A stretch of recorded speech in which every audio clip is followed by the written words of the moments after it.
just one of the people. Oh, si yo sé que estoy bueno y malo.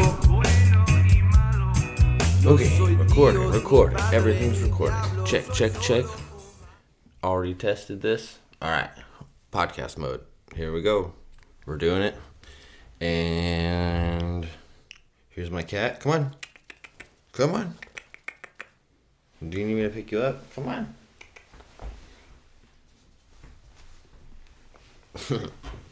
Got my cat. I'm gonna close the door. What's up, y'all? We're in this. We podcasting again. This is episode 13. Insert the thumbnail here. I'm just gonna do a quick little episode. I don't know what I'm gonna talk about. I forgot it was Tuesday, and I'm gonna film this, and then I'm gonna go film a tutorial. I'm gonna go do no beat juggling with Poi.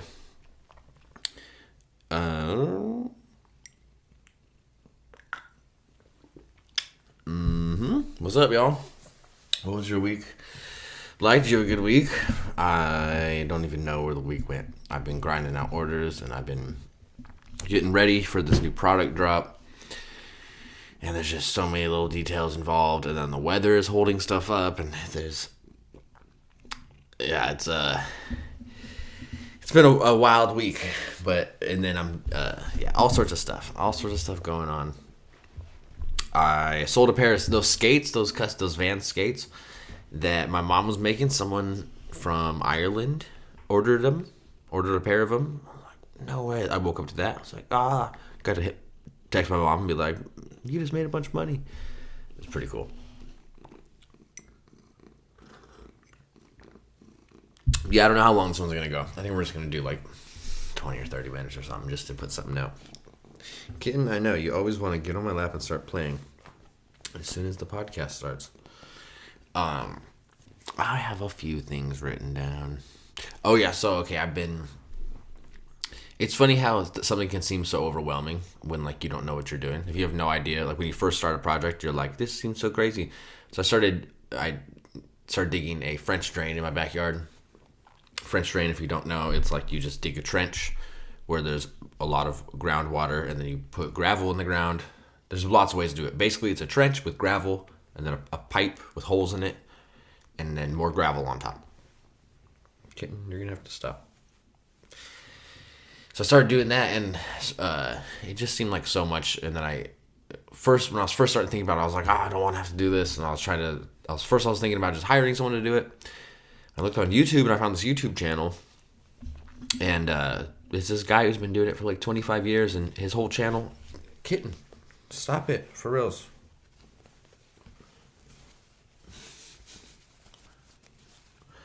His whole channel is... Sorry, kid, we'll play later. I'm trying to do the podcast. I know. His whole channel is basically... He'll do the work for you too, right? But his whole channel is basically showing you how easy it is to really do it.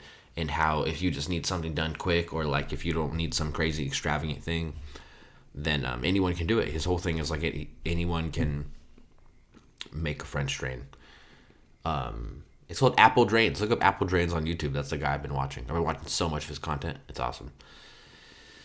So I'm digging a French drain for the backyard. And what else? What's after that?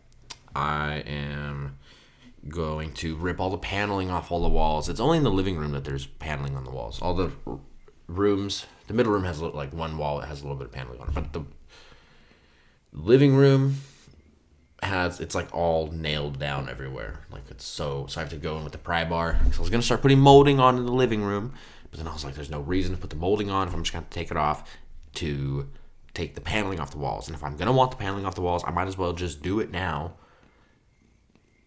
before the molding is on, and then I could do all the rooms molding and all that. And the living room is gonna be done last. I'm gonna rip all the paneling off the walls and then finish the molding in the rooms with the molding that I have, and then redo all the drywall, fix all the drywall in the living room, paint, and then do the molding. That's the plan. We'll see how smoothly it goes and how long it takes. Um, yeah, we'll see. Hopefully, it's not that difficult. Fixing the walls isn't the difficult part. I just don't want to. I mean, even if I do rip a big hole out of the wall, it's really not an issue. It's not that difficult to fix it. So that's the plan. I'm doing a lot of work to the house. I got this bug, not like a sick bug. I got this urge to like start cleaning. So I've been cleaning little things, but then I'm like the trench for the backyard. I was like, it's time to start doing the trench. All right, kitten, are you leaving? Really? Okay.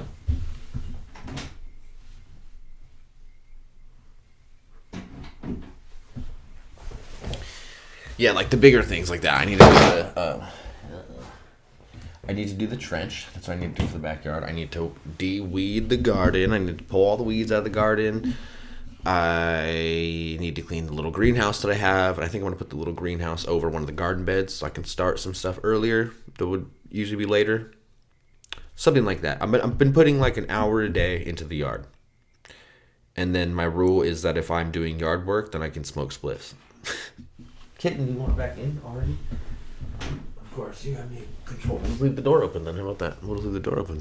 We'll fix that issue. Then you can sit in the doorway. Yeah, so I get to smoke spliffs if I'm doing yard work, but that's it. And little kitten. What else?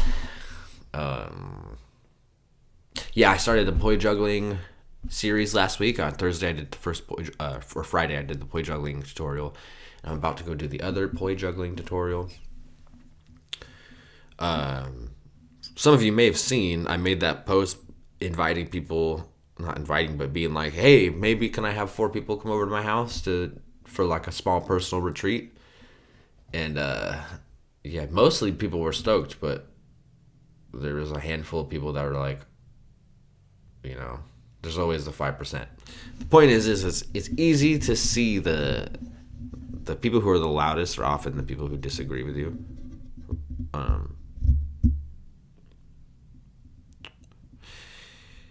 Yes, I don't know. There's no plan, right? I hadn't sold any tickets. There was no official date. I was hoping maybe to have it done by April. Oh, wow, look at that. My cat's name's April. April just jumped in my lap right now. I said that was a trip. I was hoping to have it ready by April, but I'm just like, whatever. The amount of stress that it was, like so many people were, not so many. It just was so much notifications about it, right? And it's like everybody had something to say. I'm just like, whatever, right? I don't have to do it. The point wasn't to make money or to like break rules, right? I think some people had it in their minds that I was like just trying to make a bunch of money or break rules. But the reality was I was cleaning my yard and I was like, damn, it's pretty. It's so nice here, right? It was sunny. It's like snowing everywhere. Postal is like shut down basically because it's so snowy. But then in Myrtle Creek, it's sunny as heck. And I was like, this is weird. This is like a weird... I was like, I feel like I should be sharing this with people. Because I want to post... I want to like share photos and stuff of my house in my yard. But then I feel bad that I'm like showing off to people who are freezing right now. But then... So I have this idea. I'm like, maybe I can share it with people somehow. I know it's not going to be snowing in April maybe, but... I don't know. So it's like, whatever. We don't need to do it. It doesn't need to be a public thing, right? If I want to have a few friends come over, you're allowed to do that, right? I live alone. I don't have roommates. There's no one, like, I'm isolated. So if I want to let people come into my house, if they're driving from their house to my house, and I'm allowing you to come into my house, and then I continue doing what I'm doing anyways, which is being isolated in my house and not doing anything, right? There's nothing to do. I don't do anything. There's nothing to do. I thought that's the point right now, is that you don't do anything. So if I want to have someone come into my house, it just seems interesting. So the point is, I wasn't trying to like break rules or make anyone upset. even though most people seem super stoked at the idea and most people wanted to go, but then it's also like I wonder how realistic it is. Like how much.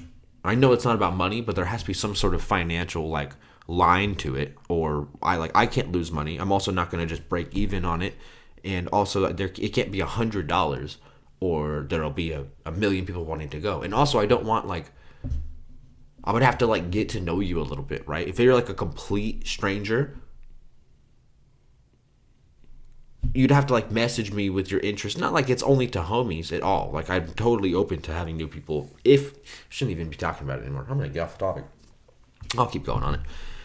It wasn't like it was only for homies, right? The idea was that it was only for friends. The idea was that like if someone wanted to come like see the shop, see Southern Oregon, eat good food, spin for 3 days straight, take workshops. It's like a small mini retreat.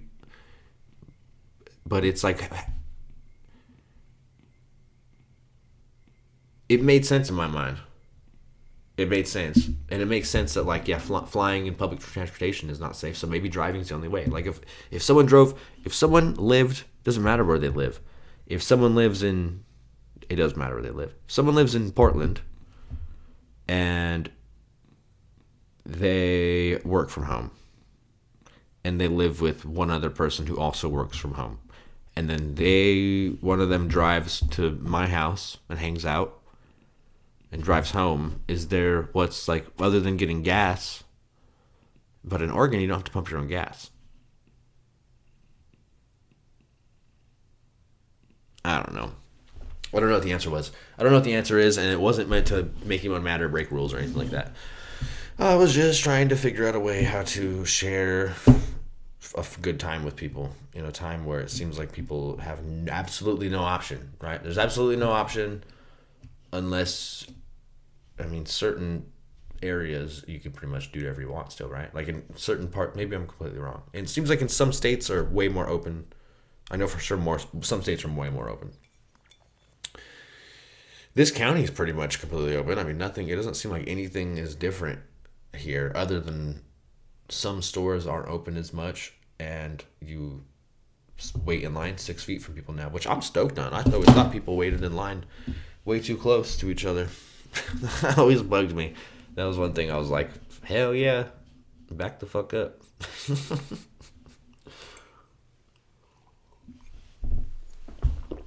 People still don't get it though. It's like I'll just bounce out of line, dude. Straight up, if I'm in a line and someone starts standing too close to me, I'll just bounce. I'll just get my stuff and just leave. Or offer to let them go. And then, like, there's a grocery store that's 24 hours, so I try to go grocery shopping super late at night. But I feel like often I end up there, it's like 3 in the afternoon on Sunday, and then I end up there, and I'm like, this was horrible. Why did I do this? It's almost like I can, like, predict what's going to happen. I can, like, see someone, but I'm like, they're gonna, maybe not, maybe I'm just tripping. I feel like people are walking backwards with covering their eyes, looking for stuff like this, though, for reals. I think I've said that before.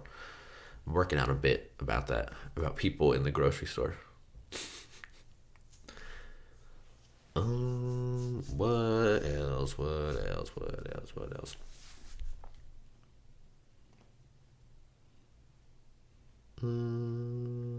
I've been on the vintage clothes kick, man. I know I mentioned that last week, but I've got this plan. I've made my first sale. I sold those overalls. I sold those overalls, those Calvin Klein overalls. Sold them. It's awesome, dude. So awesome. So cool. And then I got an offer on another shirt, which I should have just took the offer. I don't know why I didn't. Should have just took the offer. But yeah, I've got a whole plan of like what. I scored a bunch of stuff at the thrift store the other day. I scored some 1971 Wrangler jeans that are like basically super duper dead stock.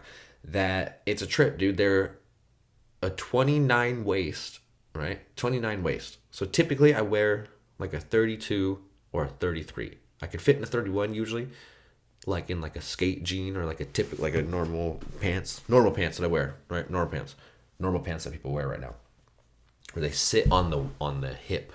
You know what I'm saying? It's like 32 or 33. But these 70s jeans, dog, they're like 29, and so they're supposed to sit like, if you're in the 70s, they wore their pants up to their belly button, right? Like that was the style or whatever. So when you wear them, it like how they were designed to be wore, they fit. And I'm like, damn, I know I shouldn't keep them. It's how it happens. I find these badass clothes, and then I'm like, these are so sick, and then I can't bring myself to sell them, even though I know like that's the reason why I went and got them. I'm gonna sell them, but it's like, maybe I should just wear them for a day, because they're not fully dead stock. They're obviously, it seems like someone just took the tags off and they were hanging in their closet for 50 years, though, honestly. So I've got a little plan. Yeah, I got a little plan to get more stuff. If you live in a small town, hit me up. Straight up, if you live in a small town in any like middle of the country, pretty much if you live in a small town where there's not like good internet connection, then message me, because I have a project for you. We can work a deal out, and I need pickers, right? I need pickers. So if you live in a small town and you have an area around you like that doesn't have good internet connection, where people probably aren't putting their stuff on eBay, hit me up, because we can work something out and we can make some money. Oh, what else?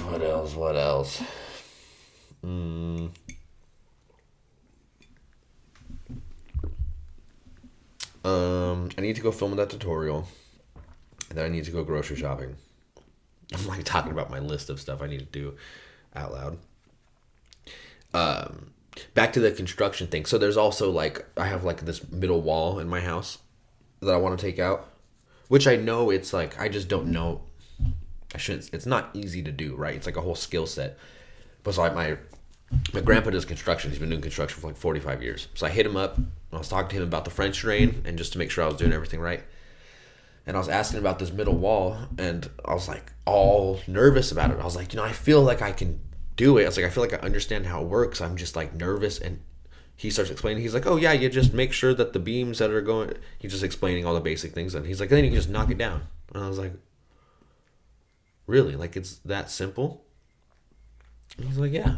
He's like, you just start knocking it down. He's like, there's a corner, right? So one of the walls I can knock down. I can literally go out there and just start knocking the wall down. He's like, yeah.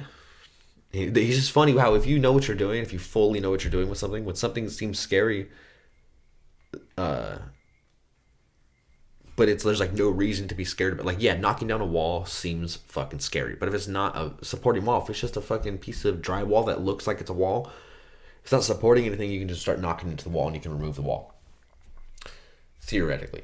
And same with like when my Prius battery died. I fixed my Prius battery a couple years ago, and everyone is terrified about the high voltage battery, right? And same with like when you're working on the heater, there's like the high voltage. People are so afraid of electricity, but it's like there's these things. There's just certain steps that you take, and then you won't fry yourself. Like the high voltage battery in the Prius is strong enough to, I think that's what they say, it's strong enough to temporarily power a home. Like it can like make, maybe I'm wrong. Maybe I'm making that up. I could be making that up. Anyways, it's enough to shock you pretty bad, right? And people are super afraid to work on it themselves. But the reality is you can just turn off the little switch and you unplug it, and then there's no more voltage in there. It doesn't hold a charge like how, like the capacitor for the heat thingamajigger that's outside the, I can't think of the word. My brain isn't firing off. The thing that's outside that pulls the air in that makes the heat. There's a capacitor on that, and that holds the charge, and if you have to decharge it afterwards. But the Prius, at least I think so, or maybe I was just being risky. I'm pretty sure that the Prius, there's nothing like that. Once you unplug it, it's dead, and you can mess with the battery cells, because the Prius has like 28 battery cells in the hybrid battery, and often, if you get the check engine light on your Prius for the second gen Prius, at least, if you get a check engine light, and then you get a code for the high voltage battery, it's often not every battery cell died at one time. It's often, like for me, it was my hybrid battery fan failed. So the hybrid battery fan wasn't cooling the hybrid battery, which caused the battery to overheat, which caused the cells to start frying. And so I opened it up right away, and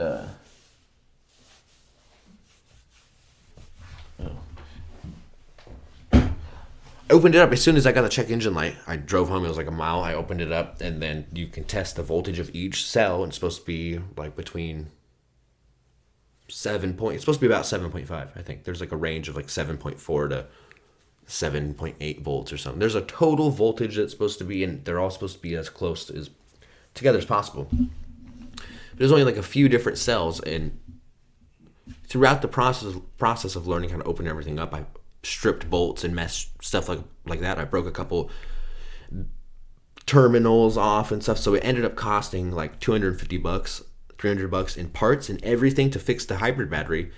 But I straight up brought my I'm not going to talk bad about any companies. I don't want to risk anything. When that happened, I brought my Prius to a company in Eugene, and they were like, yeah, it's shot. You have water damage. It's ruined. There's no way to fix it. You need a full new battery, and it's going to cost like $2,500, but we just recommend you do it yourself, because I'd already started pulling things apart. And no, I found this place in Salem called Dave's Performance Hybrids, which I worked with for a tour. They gave me a full new battery hookup setup before I went on tour one year to make sure everything was going all good. But before that, the previous year, I had found them, and I asked them, I was like, is there any reason why I would need a full new battery? And they're like, no.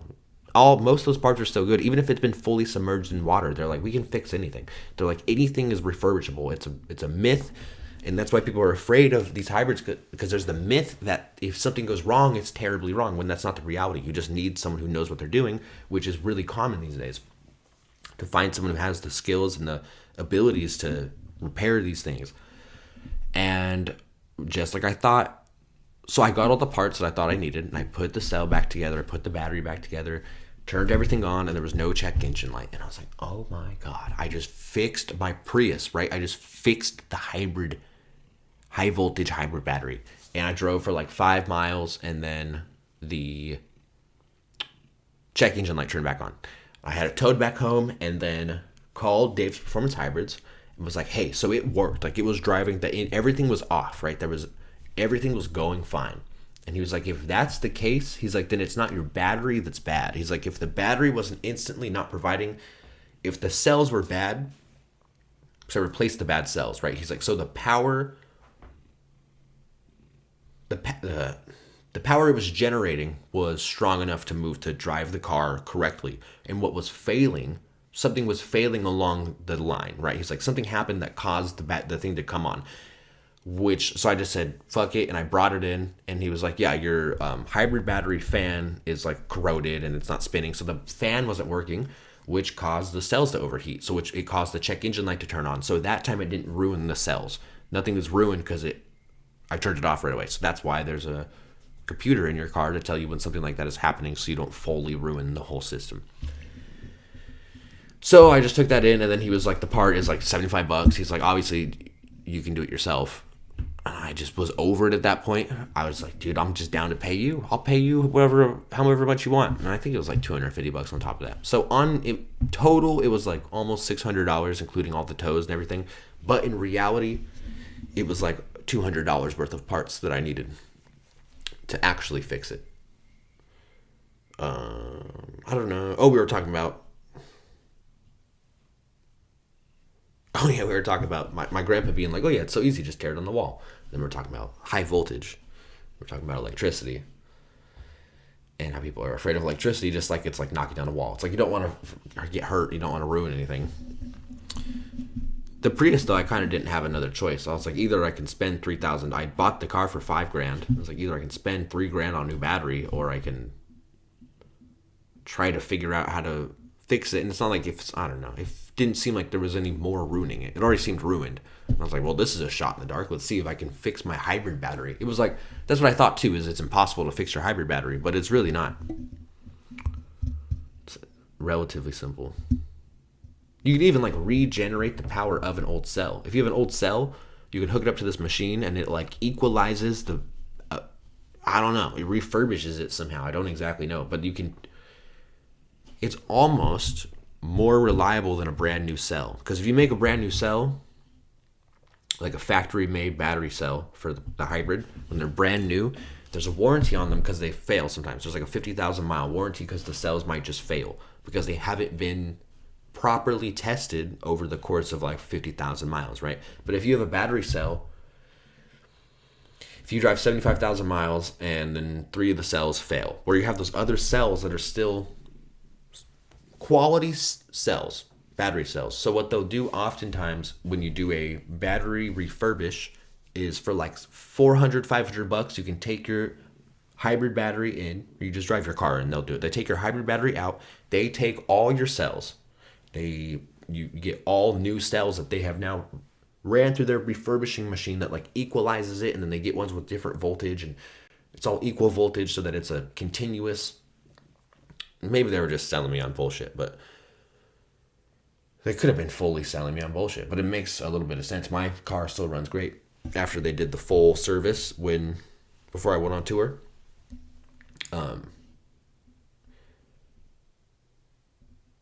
But yeah, it's almost more because it's been given the test of time already. Once you give it like a proper, because those batteries, there's like, the battery doesn't fully drain and then fully charge back up, right? It's always fluctuating. Sometimes you are driving up a hill, so it's using more electric power, and then you're driving flat, so it starts to equalize again. And then you're doing a little bit more downhill, so it's charging the hybrid battery more. So it's fluctuating more, which causes sometimes those batteries, the cells just fail because they're not built correctly, or things fail, right? Technology fails sometimes. So if you have a cell that's working still after like 100,000 miles, it's a good cell. It can then have the proper amount of current like put in and out of it to like clean it out, sort of, in a sense. It's like this huge piece of machinery, and it hooks up all of these different cells to it. It's crazy to see. But so often, if you do a battery refurbish, they'll just fully swap out all your cells. And often, when you're getting cells for your car, none of them are brand new. You're always getting a refurbished. Maybe not always. I think typically you're getting a refurbished battery cell. If I was ever gonna get, I would want refurbished on mine. Mine's good, and I'm praying that nothing happens to it. But I would get refurbished. I wouldn't try to get anything new, because a factory new hasn't been like tested yet. I mean, it has technically been tested, but it hasn't been properly tested to know if it has the capacity to actually run as a cell in the hybrid battery, in the hybrid system. Yeah. What are we at? 28 minutes. Wow. Look at that.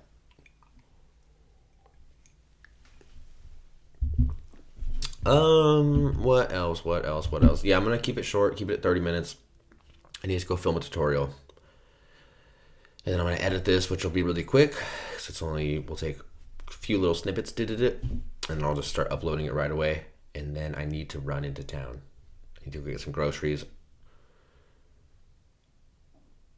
And I hope this episode wasn't super boring. I mean, I feel like people just want to, yeah, like I said before, it's just like at least something, right? I can just even tell myself I'm just going to do a 30-minute episode, and then it's just 30 minutes. I feel like other stuff happened, though. I feel like I'm forgetting.